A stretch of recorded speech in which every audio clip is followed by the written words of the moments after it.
Obrigado, André. Romanos capítulo 5.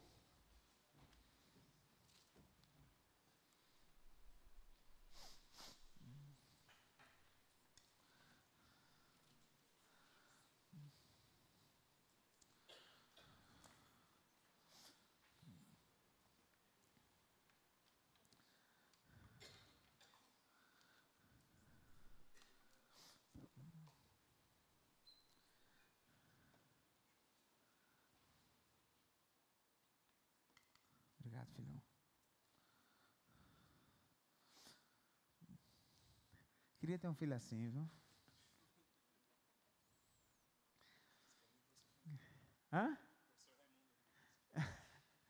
Ah, mas ele só dizia isso com o aluno primeira, né? Você já sabe que eu não consigo abrir o negócio e falar ao mesmo tempo, então espera um pouquinho aí, tá? Para não ficar pagando o mico de ficar picotando a fala, aí fica ridículo, rapidão.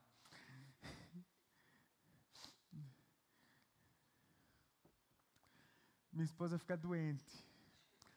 Se eu estiver cortando cebola, ela pergunta o negócio, eu paro. Eu falo. Aí o melhor não é nada. É que eu fico olhando para ela e me esqueço que eu estava. Aí ela, a cebola, reco. É uma maravilha.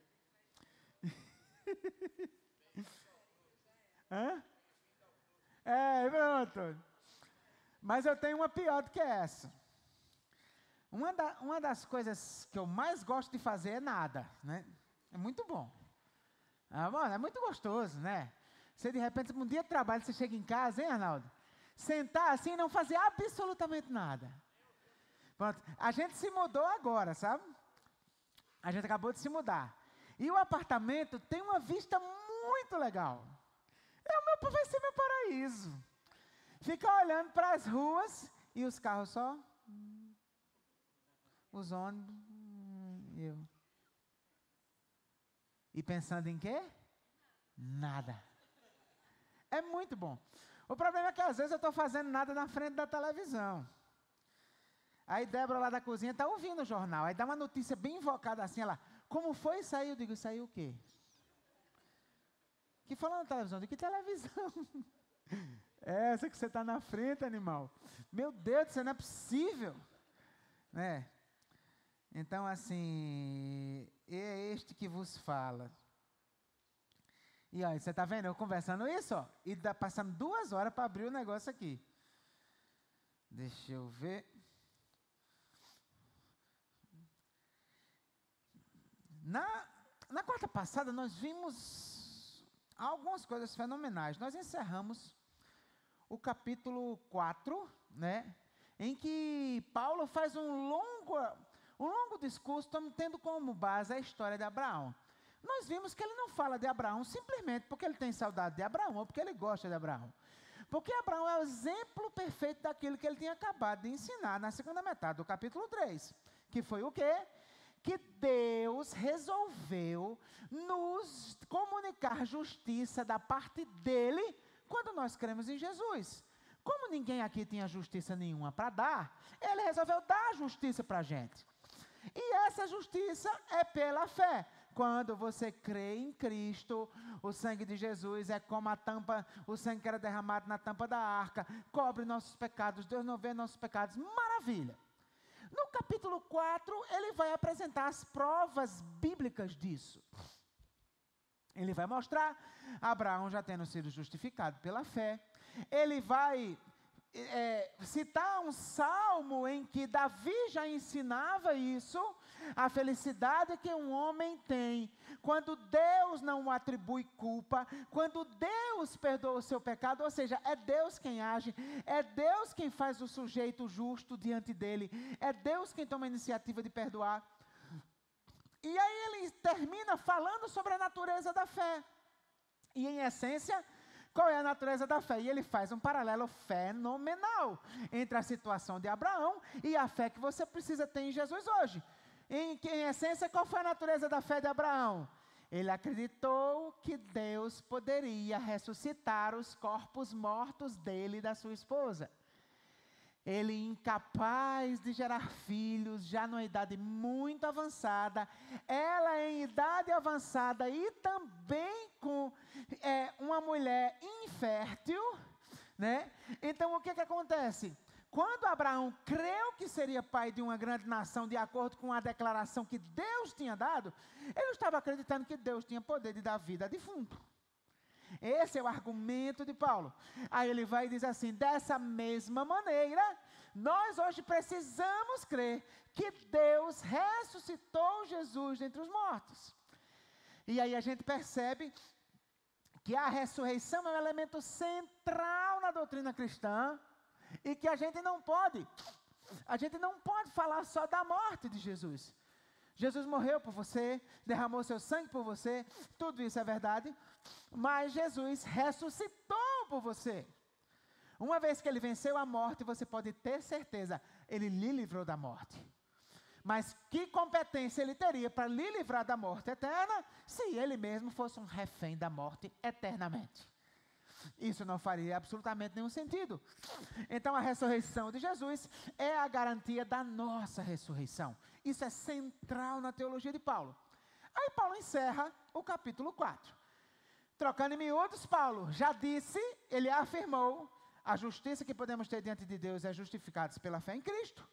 No capítulo 4 ele provou que a Escritura já dizia aquilo que ele estava defendendo. No capítulo 5 agora, ele já vai ter a justificação pela fé como pressuposto. Porque na cabeça dele já está resolvido. Nós somos justificados pela fé. Já provei. Já não tenho mais que argumentar em favor disso. Aí o que é que ele vai fazer agora? Do capítulo 5 até o capítulo 8, ele vai mostrar os benefícios dessa justificação pela fé. Um monte de coisa que a gente desfruta a partir do fato de que Deus resolveu nos justificar pela fé. Ok? E aí, o capítulo 5 é sobre isso, 6 sobre isso, 7 sobre isso e o 8 sobre isso. Só que abordando aspectos diferentes, benefícios diferentes dessa justificação. Ok? Hoje, nós vamos ver o capítulo 5, do verso 1 até o 11, vendo o primeiro desses benefícios. E antes da gente ir para os slides, eu quero que a gente faça a leitura. Abra aí, meu filho, por favor, Romanos 5, do 1 até o 11, para a gente ler, tá?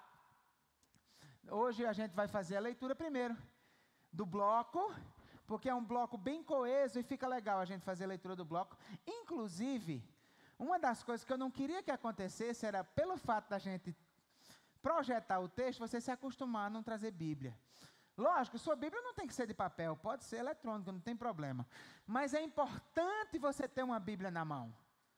Não é importante o material da Bíblia, é importante o conteúdo da Bíblia. Por quê? Porque é importante quando a gente vai trabalhando partes, você voltar para o todo. Você está sempre voltando para o bloco onde aquela parte está. Porque a sua cabeça vai fazendo as conexões, entendeu? Então eu acho muito legal quando eu estou pregando aqui, eu vejo que algumas pessoas, como a irmã Glória, por exemplo, como algumas outras pessoas, quando eu cito um texto, toda vez ela, vai lá e procura o textinho. Para dar uma olhada onde é que aquele texto está, ver o contexto dele. Então, resultado, isso faz com que a cabeça da gente vá fechando essas conexões, e aí o aprendizado é muito melhor, tá? Então, se acostuma a trazer Bíblia, tá? Quando eu falo Bíblia, não tem que ser Bíblia de papel, como eu já falei, o aplicativo no celular, como você achar melhor. Mas se acostuma a abrir também, isso vai ser legal para você, tá? Então, Romanos 5, do 1 ao 11, diz assim: tendo sido, pois, justificados pela fé, ou seja, já aprovei, está encerrado o assunto, vamos ver o que é que a gente ganha com isso, né? Tendo sido, pois, justificados pela fé, temos paz com Deus, por nosso Senhor Jesus Cristo, por meio de quem obtivemos acesso pela fé a esta graça na qual agora estamos firmes. E nos gloriamos na esperança da glória de Deus. Não só isso, mas também nos gloriamos nas tribulações, porque sabemos que a tribulação produz perseverança, a perseverança um caráter aprovado, e o caráter aprovado esperança, e a esperança não nos decepciona, porque Deus derramou o seu amor em nossos corações, por meio do Espírito Santo que Ele nos concedeu. De fato, no devido tempo, quando ainda éramos fracos, Cristo morreu pelos ímpios. Dificilmente haverá alguém que morra por um justo, embora pelo homem bom talvez alguém tenha coragem de morrer. Mas Deus demonstra seu amor por nós. Cristo morreu em nosso favor quando ainda éramos pecadores. Como agora fomos justificados por seu sangue, muito mais ainda por meio dele seremos salvos da ira de Deus. Se quando éramos inimigos de Deus, fomos reconciliados com ele mediante a morte do seu filho, quanto mais agora, tendo sido reconciliados, seremos salvos por sua vida. Não apenas isso, mas também nos gloriamos em Deus, por meio de nosso Senhor Jesus Cristo, mediante quem recebemos agora o quê? A reconciliação. Slide 142, por favor, filho.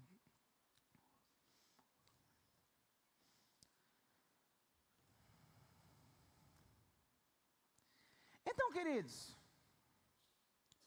slide 142. Então, o primeiro efeito da justificação na nossa vida é amizade com Deus. Repita comigo, por favor. Não poder deixar de você ver um negócio bonito desse. Qual é o primeiro efeito? Amizade com Deus. Olha o que Paulo diz no verso 1. Tendo sido, pois, justificados pela fé, temos o quê? Paz com Deus, por nosso Senhor Jesus Cristo. Quando eu era pequeno, assim, eu não sei se acontecia com você, Arnaldo, quando você era pequeno, com seus irmãos, mas rolava altos fights entre eu e meus irmãos, né? Altos fights. E aí o que acontece? Sempre quando havia uma demanda entre dois irmãos lá em casa, se constituía um juiz conciliador para resolver o problema. Geralmente meu pai ou minha mãe, né? E havia uma palavra que meio que provocava a justiça. Eu diria, Arnaldo, seria equivalente à petição do advogado, né? Oh, mãe! Né? Então, quando alguém chamava, estava-se constituído o tribunal. O que é que aconteceu? Aí cada uma das partes em conflito iam dar o seu depoimento. Eu dizia, mãe, ele pegou meu sapato, né? Mas como assim? E tudo mais. E aí ela ouvia uma parte, depois ouvia outra parte, e geralmente ia dizer, naquela situação, quem estava certo. Não, você não está certo. Você não devia ter pego sem falar com seu irmão e tudo mais. E aí, resultado, vamos lá. O que é que acontece? Peça desculpa a seu irmão. A pena, né? Estabelecia-se a pena. Aí um tinha que pedir desculpa ao irmão. E agora você desculpa o seu irmão. Só que nunca acabava aí. Quando terminava, ele dizia, agora aperta a mão. Aperta a mão. A gente apertava a mão. Agora dê um abraço. Era. Não, calma, ainda pera. Agora olha um para o outro e diz, eu te amo, meu irmão. Sempre era assim. Se não fizesse, ia para o castigo. Às vezes, quando a gente pesava a situação, o castigo era pior e terminava, né? Mas, em essência, em que constituía o tribunal da minha mãe? Não apenas estabelecer quem era o culpado, mas promover a paz. Promover a reconciliação. Quando um juiz é destinado numa situação de conflito, o princípio também é esse. Não somente dizer quem é culpado, mas promover a paz. Qual é a grande questão? No tribunal de Deus existe uma particularidade. O juiz do tribunal de Deus não é somente juiz. Ele é uma parte envolvida no conflito. E não somente uma parte envolvida no conflito, ele é sempre a parte certa no conflito. Então, quando Deus está nos julgando, Ele não apenas está para estabelecer a nossa inocência pela fé em Cristo. Uma vez que Ele estabelece a nossa inocência, a nossa justificação pela fé em Cristo, o próximo passo é promover a paz. Então, no tribunal de Deus o tribunal de Deus não existe apenas para promover justificação. O tribunal de Deus também existe para promover reconciliação. Fazer com que as partes que estavam como inimigas se tornem amigas. Então, em outras palavras, quando você você crê em Jesus, Deus não apenas como juiz lhe dá uma sentença de justificado. Ele abre os braços e diz: vem para mim. Vem me abraçar. Então, essa é a beleza incrível da obra de Deus em Cristo. Não é só uma situação legal. É alguém que, ofendido, está disposto a perdoar e se tornar seu amigo. E quando você crê em Cristo, efetivamente ele se torna seu amigo. Você estava em guerra, mas depois da obra de Cristo, você fica em paz. Deus promoveu paz com você. Então saiba disso, você é amigo de Deus. E isso é fenomenal. Por isso que a gente canta: não existe nada melhor do que ser. Sabe, não deixe que seja só uma letra. Não deixe que seja só uma poesia. Você é, de fato, amigo de Deus. E essa amizade, próximo slide, por favor. Ela é uma amizade que opera coisas em nós, né? Essa amizade, ela promove uma firme esperança, tá? Porque, puxa vida, quando eu penso em Deus como meu inimigo, eu fico aperreado. Eu temo, eu fico cheio de medo. A morte para mim é um grande incógnito, uma grande interrogação. Eu tenho um pavor muito grande. Mas a partir do momento que eu entendo, não, para lá, Deus não é mais meu inimigo. Deus é meu amigo. Então isso me promove uma esperança. E essa esperança, em primeiro lugar, é uma esperança que nos dá a certeza da glória futura. Olha o que é que Paulo diz aqui no verso 2. Por meio de quem obtivemos acesso pela fé a esta graça na qual agora estamos firmes e nos gloriamos em quê? Na esperança da glória de Deus. Você deve lembrar que lá no capítulo 3, quando a gente mencionou o verso 23, todos pecaram, estão destituídos da glória de Deus. Nós demos uma longa explicação sobre esse conceito de glória, né? Então, a glória, fazendo a rápida revisão, a glória é a maneira como a Bíblia se refere ao caráter perfeito de Deus. Ele brilha, ele é glorioso. E aí o que acontece? Quando Deus nos fez para quê? Para brilhar. Então, quando Adão foi criado, Adão não nasceu, Adão estreou, por assim dizer. Hoje eu estou bem, né? Então, porque ele foi feito para brilhar. Nós fomos criados para brilhar. Ou seja, o que é brilhar? Refletir o caráter do Criador. Mas o pecado fez o que com o nosso brilho? Ele fez com que esse brilho se perdesse, nos tornou opacos. Todos os pecados estão destituídos da glória de Deus. Mas quando você se converte, você está em Cristo, o Espírito habita em você e começa uma obra de quê? De santificação. E o que é essa obra de santificação, segundo o que Paulo diz lá em 2 Coríntios 3,18? Nós, como por um espelho, somos transformados de glória em glória pela imagem do Senhor, na imagem do Senhor, como pelo Senhor, o Espírito. Então, a glória que foi perdida, quando você é crente, você tem o Espírito, o que é que vai acontecendo? Glória, de glória em glória, mais glória, mais glória. Você vai brilhando de novo, porque você vai se santificando, vai abandonando o pecado, e a glória vai sendo recuperada. Mas mesmo um crente de 30 anos, 40 anos, de glória em glória, ainda peca, ainda pensa besteira, ainda fala besteira. Então nós temos uma esperança. Que esperança é essa? De que um dia toda a glória de uma vez só vai ser restaurada em nós. Quando nós formos glorificados. Então, Paulo diz que essa esperança só é possível em mim e em você, porque Deus resolveu ser nosso amigo.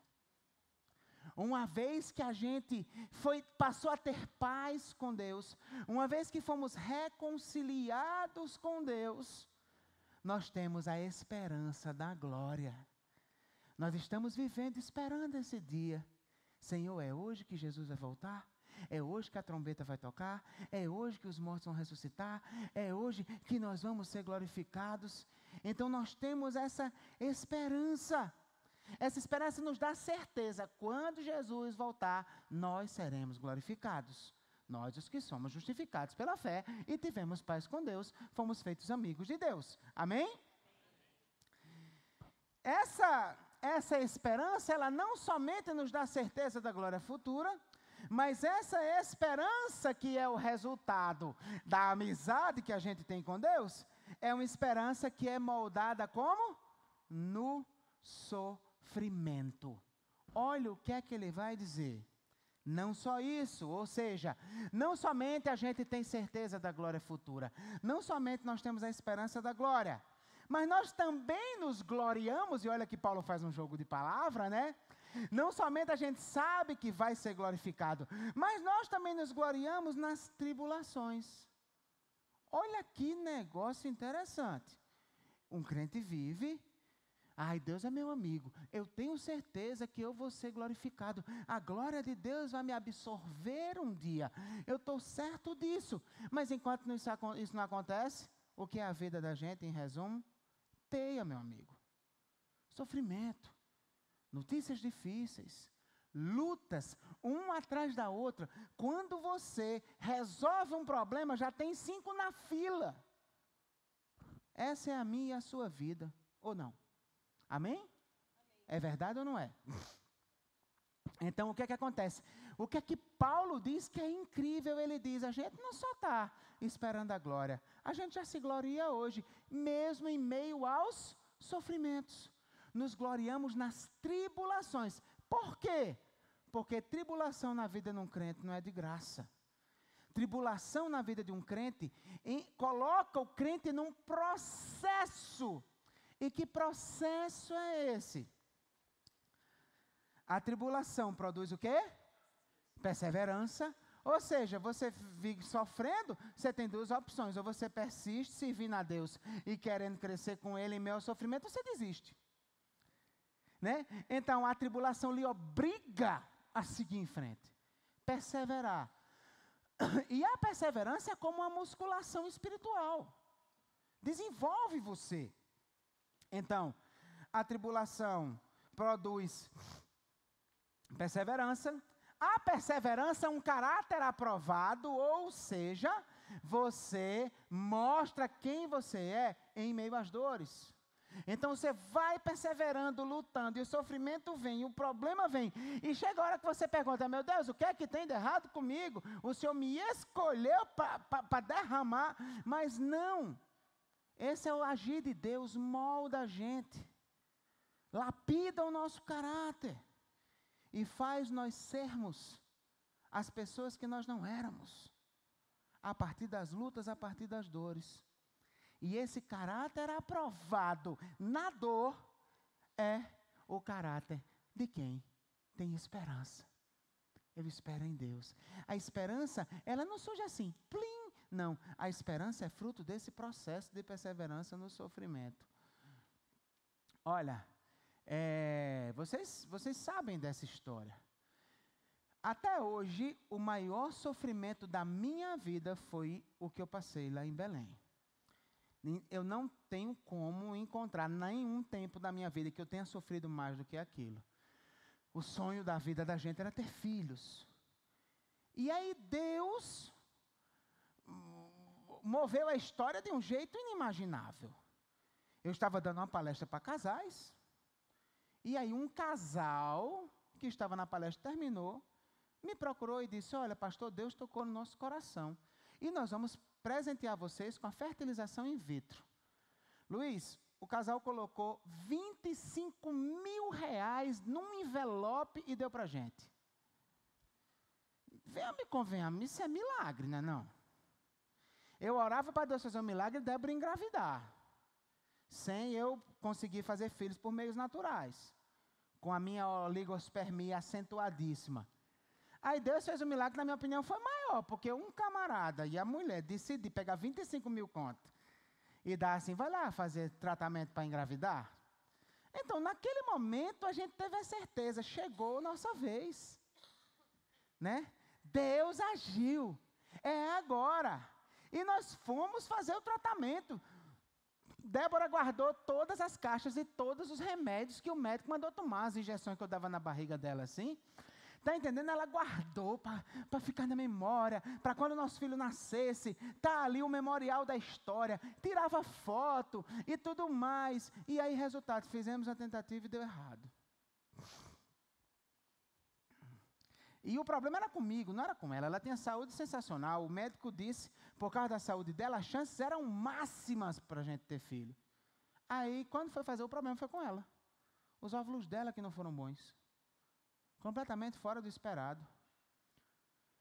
E aí, resultado, não teve nem sequer um embrião que prestou. Nem fez implantação, porque não tinha nada para implantar. E aí, nossa, aí vem 1001 perguntas, e por que isso e aquilo? Aí o que é que acontece? Depois disso, no calor dessa situação, uma jovem mãe nos procura, dizendo que tinha uma menininha que não tinha condição de criar, que sabia que a gente queria um filho, e que sabia que a gente ia cuidar muito bem da filha dela, e nós hesitamos ao máximo. Nós já tínhamos feito o processo de habilitação para a adoção, então a gente podia receber aquela criança e usar o processo para adotar aquela criança. Lá no estado do Pará tem muita oferta de criança, então eles aceitam a adoção consentida, coisa que aqui em São Paulo já não aceita. Mas lá no estado do Pará, o Tribunal de Justiça aceita. E aí, resultado, a gente foi, depois de orar e tal, vamos receber. Meu Deus do céu, a maior alegria da minha vida, eu nunca tinha sido tão feliz. A menina chegou lá em casa, 2 dias depois estava me chamando, no primeiro dia estava me chamando de papai, 2 dias depois estava chamando Débora de mamãe. Ela não chorou uma vez com saudade da mãe. Débora recebeu ela do braço da mãe, ela passou do braço da mãe para Débora, a gente foi embora, ela não chorou nenhuma vez com saudade da mãe. Na primeira noite ela começou a chorar, a gente pensou que era saudade, Débora deu comida, ela parou de chorar. Gabriela é o nome da menina. 1 ano e meio. A coisa mais linda do mundo. Se você entrar no site da PIB do Pará e começar a procurar cultos antigos, você ainda vai achar o culto que eu apresentei ela na igreja.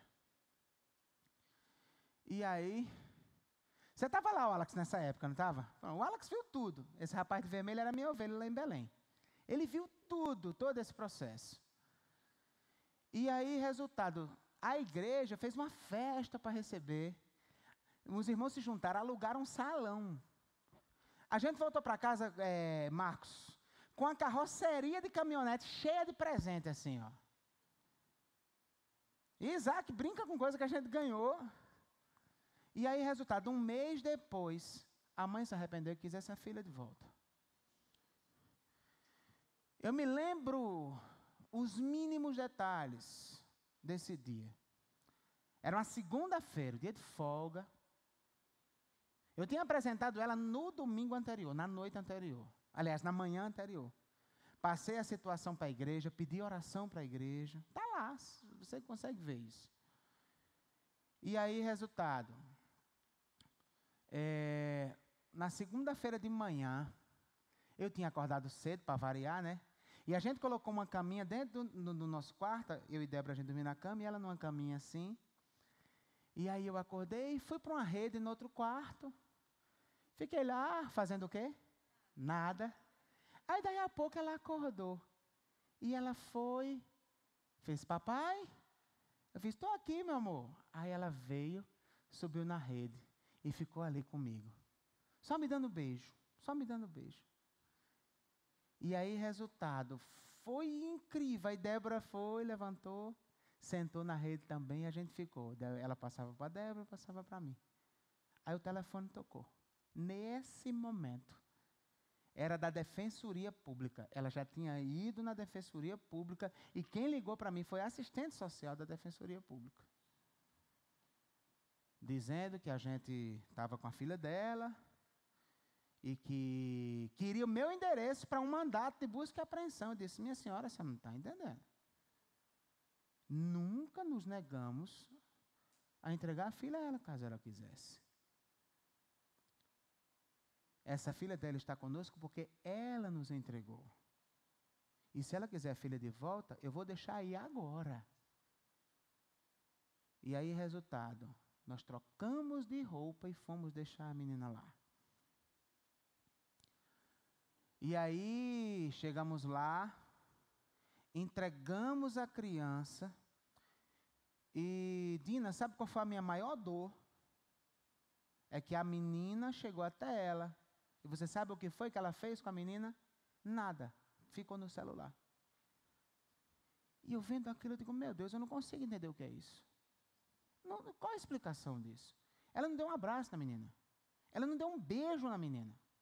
E a menina ficou olhando para a gente assim, sem entender o que estava acontecendo. No início, ela não reconheceu a mãe. Depois de um tempo, ela aí lembrou. Conseguiu lembrar. E ela não deu um beijo, não deu um abraço na menina e ficou lá no celular.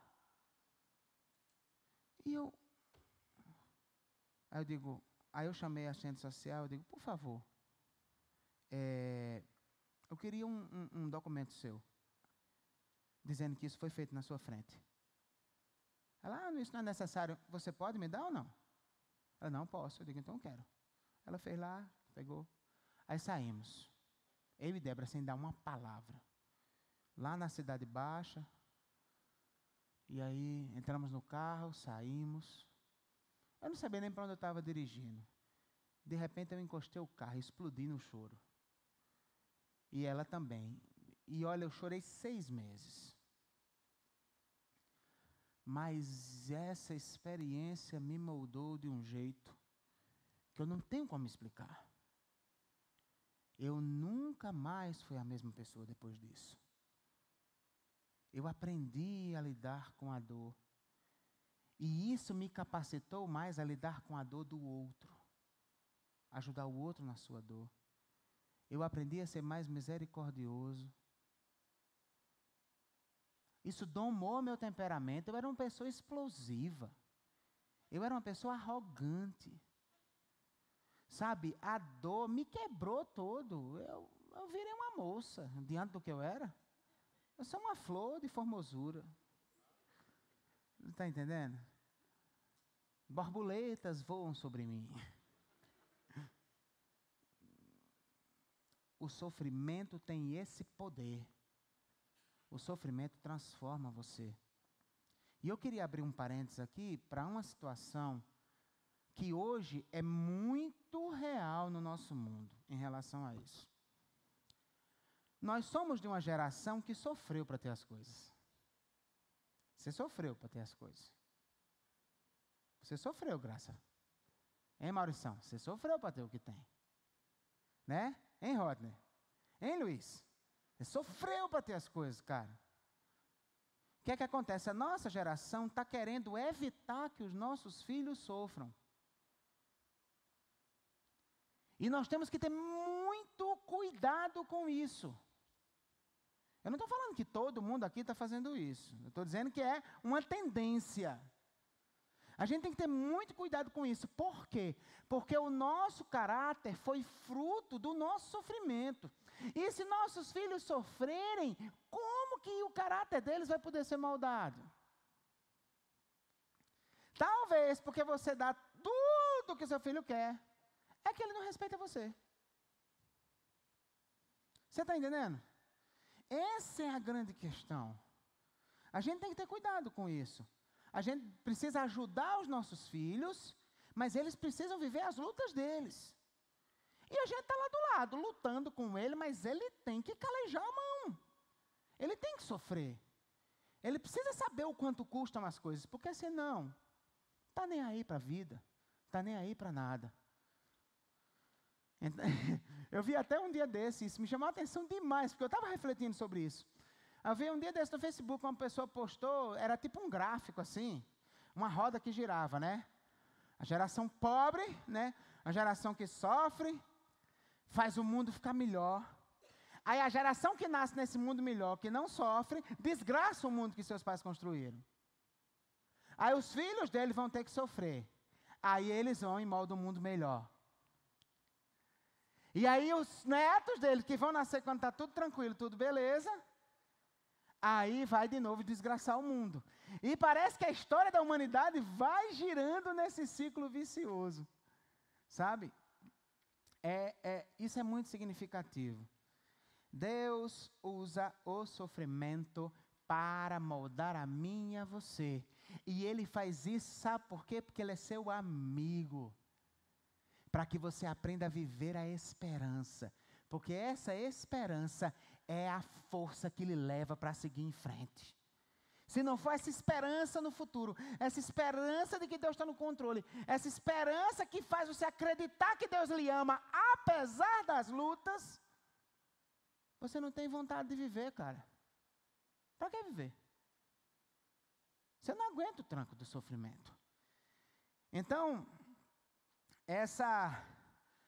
a amizade de Deus, ela promove uma firme esperança que nos dá certeza da glória futura, que é moldada no sofrimento e que é fortalecida pela certeza do amor de Deus manifesto em nos dar o seu Espírito. Esse versículo é um dos mais lindos que existe em Romanos. E a esperança não o quê? Não nos decepciona. Por quê? Porque Deus derramou o seu amor em nossos corações por meio do Espírito Santo que Ele nos concedeu. Engraçado ele dizer isso, né? A esperança não nos decepciona. A esperança basta. A esperança é suficiente. Está entendendo? Por quê? Porque parece que essa esperança ela é alimentada por outra certeza. Uma certeza que eu tenho que Deus me ama. E por que eu tenho a certeza que Deus me ama? Porque Ele me deu do seu Espírito. Essa é a lógica de Paulo. Quando eu era seminarista, eu passava muito aperto financeiro e teve uma época que eu dirigi para uma senhora lá da igreja. Por sinal, essa senhora faleceu recentemente. E assim, na verdade, eu dirigia para ela, mas eu ajudava ela na educação do menino. Ela tinha um filho adolescente, que ele era minha ovelha na igreja. E aí, adolescente não, ele estava nos 10 para 11 anos, pré-adolescente, né? E aí, uma vez a gente comendo cuscuz, né, à mesa, no café da manhã, cuscuzinho com ovo, básico, gema mole, fura assim. Aí, a gente lá, tomando café, e aí o que acontece? Ela começa a contar as histórias, não sei o quê, que ela era viúva, né? Então, aí começa a contar dos namorados que tentou arrumar depois que o marido morreu, né? E começou a me contar essas histórias, e eu meio assim, não estava muito interessado em ouvir, não, mas funcionário, né, fazer o quê, né? Que coisa, cuscuz e tal. Mas aí ela começou, né, a falar, não sei o quê. Aí ela falou o nome de um desses namorados. Aí o menino disse logo, esse não gostava de mim. Aí eu, olhando assim, né, ela, por que ele não gostava de você? Que história é essa, menino? Aí ele disse, ele nem me deu um videogame. Qual era a lógica do menino? O tamanho do amor se mede pelo tamanho do presente. Parece que existe algum sentido naquela lógica infantil. Porque quando alguém dá um presente grande, é um indicativo, via de regra, de uma consideração especial. Algumas pessoas dão um presente porque querem obter vantagens em troca, né? Eu não estou levando em consideração isso. Eu estou levando em consideração um presente dado de coração. Se você for aplicar essa lógica de Oribe, que era o nome do menino, né? Oribe. Se você for aplicar a lógica oribiana, a ação de Deus na sua vida, você tem que dizer que Deus lhe ama demais. Porque Ele lhe deu o maior, mais incrível, surreal, sensacional presente que Ele poderia lhe dar. O Espírito dele mora em você. E o Espírito de Deus é Deus. Então, Deus habita em você. Você tem noção do que é isso? Então, isso alimenta a nossa esperança. Você está passando um momento difícil, se a sua carne quer dizer, poxa, Deus não me ama, Deus ama os outros, mas a mim não, porque eu só me lasco. Aí vem um lembrete básico para alimentar a sua esperança. Amigo, o Espírito dele mora em você, tu quer mais o quê? É o maior de todos os presentes, a maior de todas as dádivas. Então celebre, Deus ama você, o Espírito dele habita em você. E aí, nesse clima de ter certeza de que Deus nos ama, Paulo vai e continua o seu discurso, falando sobre a amizade de Deus. E aí o que é que ele vai dizer? Que essa amizade, né, que não somente é uma amizade que nos dá uma firme esperança, né, mas também é uma amizade por iniciativa de Deus em seu amor. Olha o que é que Paulo vai dizer, que coisa sensacional. De fato, no devido tempo, quando ainda éramos fracos, Cristo morreu pelos ímpios. Dificilmente haverá alguém que morra por um justo. Pelo homem bom, talvez alguém tenha coragem de morrer. Aqui está faltando um embora. Está faltando um embora que tem no texto. Dificilmente haverá alguém que morra por um justo, embora, pelo homem bom, talvez alguém tenha coragem de morrer. Mas Deus demonstra seu amor por nós. Cristo morreu em nosso favor quando ainda éramos o quê? Pecadores. Então, pense, você poderia dizer, quem você poderia pensar? Pai, essa pessoa é uma boa pessoa. Uma boa pessoa, você conhece uma pessoa, essa é uma boa pessoa. Eu não estou falando de perfeição. Alguém que conseguiria pensar em alguém? Rapaz, essa pessoa é uma pessoa honesta, correta, uma boa pessoa. Você pensa, Paulo, em alguém? Né? Quer morrer por ele? A resposta mais honesta de todas, né? Não podia ter uma resposta mais honesta do que essa, né? Então, tipo assim, o que Paulo levanta é, olha, dificilmente alguém quer morrer por uma pessoa boa, por uma pessoa justa. Mas pode ser até que alguém se anime, né? Mas agora, quem aqui conhece uma pessoa que você pode dizer, essa é ruim, viu? Essa não vale o que o gato enterra. Você conhece alguém assim? Não precisa dizer o nome. Mas eu conheço alguns. É ruim mesmo daquele assim de escorrer a água. Você conhece? Morre por ele. Né? Aí você olha para mim, pastor, se pelo homem bonzinho, a irmã ali... Imagina por essa praga, né? Meu pai era que usava essa expressão, ô praga, né? Imagina por essa praga, por essa cruzeta, como dizia meu pai também, né? Aí é que Paulo enxerga o quanto o amor de Deus é incrível. Porque diante da sua santidade, da sua perfeição, nós somos um bando de praga. Um bando de cruzeta. E ele olha para esses pecadores injustos e ainda assim Cristo morreu por nós. Então, isso é o que torna a amizade de Deus mais incrível. Porque você cresceu ouvindo do seu pai ou da sua mãe ou de alguém, minha filha, não se junte com quem não presta. Não é? Não, meu filho, olha, fique distante de quem não presta. Você deve se juntar com quem presta. Aí Deus resolveu se juntar com quem não presta. Virar amigo. Isso é fenomenal. Assim, quando eu penso no meu passado, em quem era eu, sabe, meu Deus do céu, não tem condição não. Não tem condição. Sabe, olha... Eu vou falar que nem uma vez uma senhora falou para o pastor Estevão no gabinete. O pastor Estevão me contou que uma vez uma senhora chegou lá para ele e disse, olha pastor, modéstia à parte, eu sou ruim, viu? E ele ficou sem saber como interpretar aquela frase, né? Porque ele disse, mas como assim modéstia à parte? Você está achando... Né? Mas olha, modéstia à parte, pensa num caba ruim, era eu. Sabe, eu tratava mal as pessoas, eu só tratava bem quem era do meu interesse. Sabe, eu era arrogante, todas as imundícies, toda a rebeldia, tudo que fosse para afrontar uma autoridade era o que eu fazia. Não tinha como. Se a motivação de Deus para ser meu amigo fosse eu ser bom, eu ter algo para oferecer para ele, eu não ia ser crente nunca. Nem muito menos pastor. Sabe? Então, assim, não tem como não enxergar o quanto a glória da reconciliação, a glória dessa amizade com Deus só pertence ao próprio Deus. Eu namorava uma menina, aí eu já era crente, né?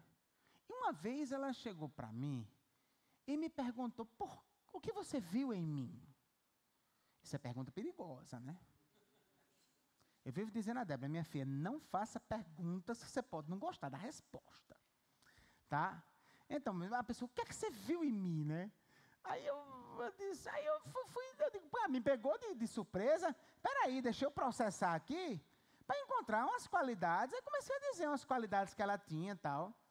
Então, o resultado é, na mente dela, eu tinha que ter visto alguma coisa nela que me atraiu e por isso que eu quis namorá-la, né? Enfim, não sei se ela precisava se afirmar, não sei porque a psicóloga talvez me explicasse por que a pessoa faz uma pergunta dessa. Mas, enfim, você já pensou se você fosse chegar para Deus e dissesse, Deus, o que é que o senhor viu em mim? Aí Deus vai dizer, nada, nada. Você foi feita a minha imagem, essa imagem se deformou, mas ainda assim eu te amo. Eu criei você para a minha glória. Você virou as costas para mim, mas ainda assim eu te amo. Que negócio doido, cara. Ei, venhamos e convenhamos, né? Contraria toda a capacidade humana de fazer qualquer coisa por outra pessoa. De amar. Deus está muito acima, muito além da nossa compreensão. Esse amor é incrível. Esse amor é sensacional. Esse amor é fascinante. Então, amizade por iniciativa de Deus em seu amor. Uma amizade agora e para sempre. Eu acho que não vai dar tempo de desenvolver essa parte. Mas eu vou só até cravar e eu recomeço do recomeço daqui. Tá? O que é que Paulo vai dizer? Olha só. Como agora fomos justificados por seu sangue, muito mais ainda seremos salvos da ira de Deus por meio dele. Se quando éramos inimigos de Deus, fomos reconciliados com ele mediante a morte de seu filho, quanto mais agora, tendo sido reconciliados, seremos salvos por sua vida. Não apenas isso, mas também nos gloriamos em Deus por meio de nosso Senhor Jesus Cristo, mediante quem recebemos agora a reconciliação. Qual é a lógica de Paulo? Paulo está dizendo, para lá.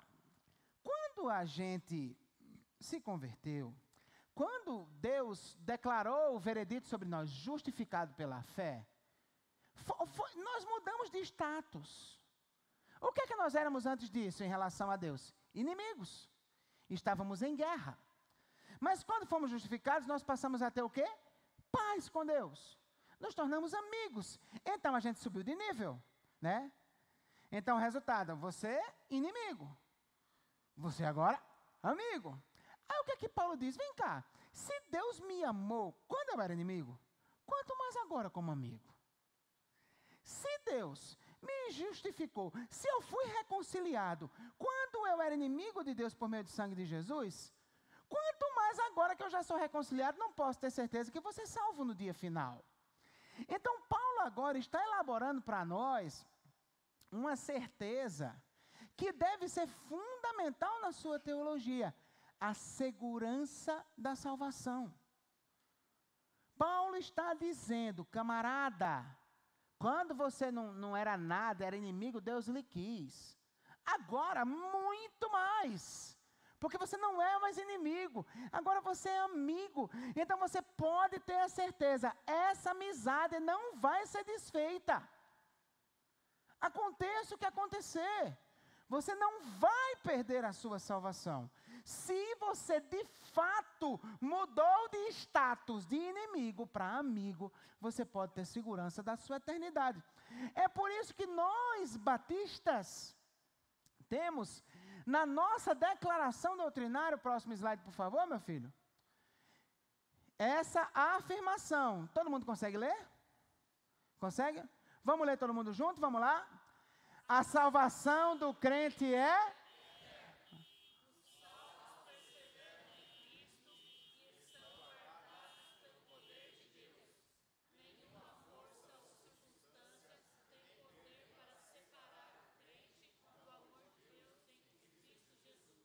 O novo nascimento...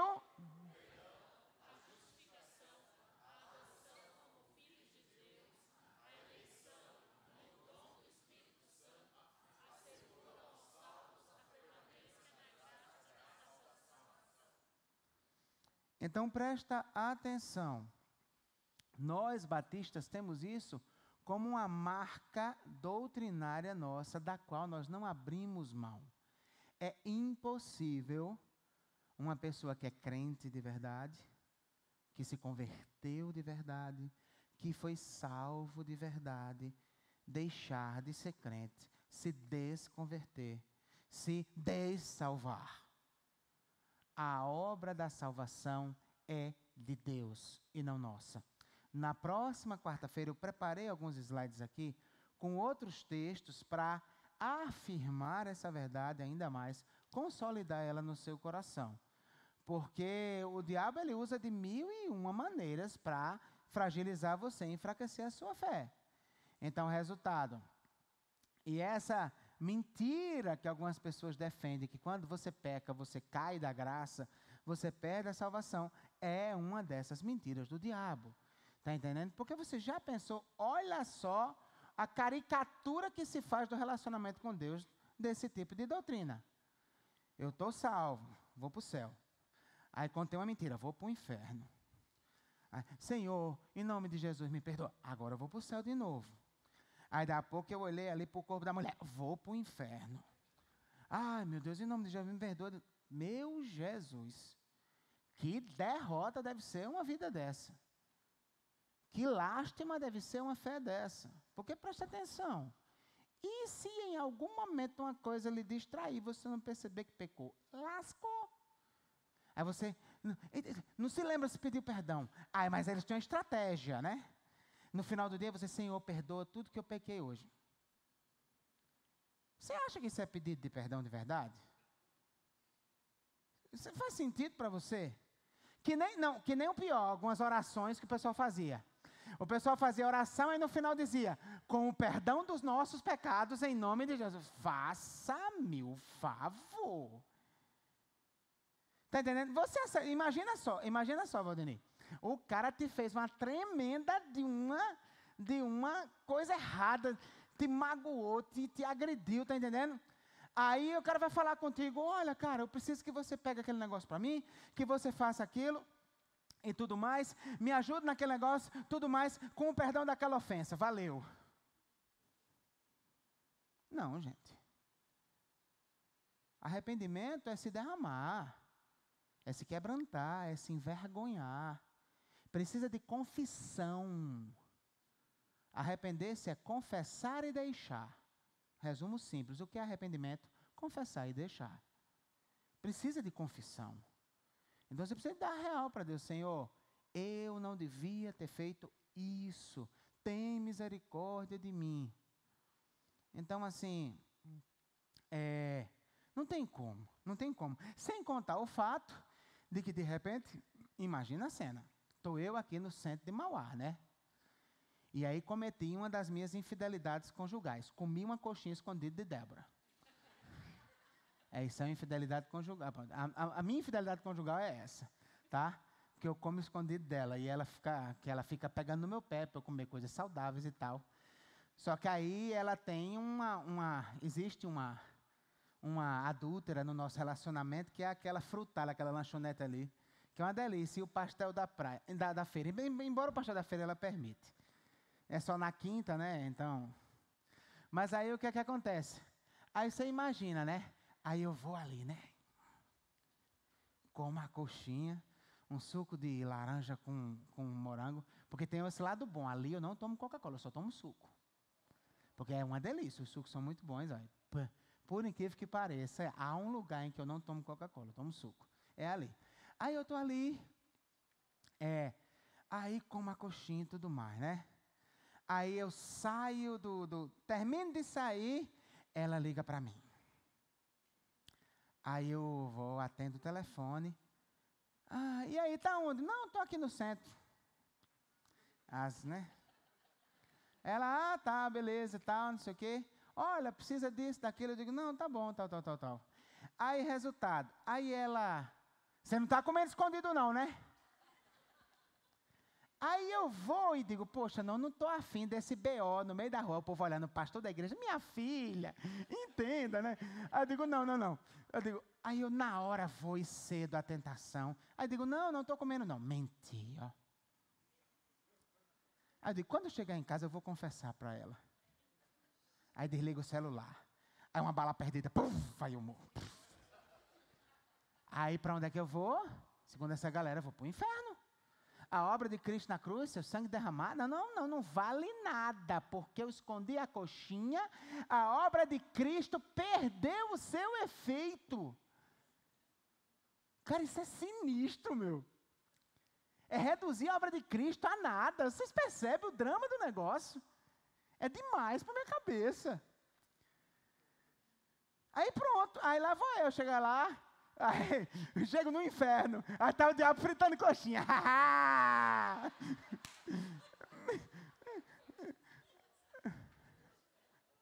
Lógico que eu estou sendo cinematográfico, né? Porque o diabo ainda não está no inferno.